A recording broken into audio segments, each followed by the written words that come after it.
হযরত খালিদ বিন ওয়ালিদ রাদিয়াল্লাহু তাআলা আনহু ছিলেন ইতিহাসের এক অপ্রতিরোধ্য সেনাপতি। তার প্রচন্ড প্রতাপে কেঁপে উঠেছিল পারস্য সাম্রাজ্য।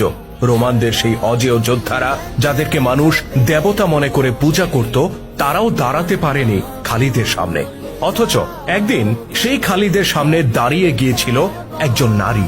না, কোন যুদ্ধের ময়দানে নয়, বরং গা ছমছমে এক মন্দিরের গোপন গর্ভগৃহে, যেখানে হাজার বছর ধরে পূজিত হতো দেবী মূর্তি উজ্জা।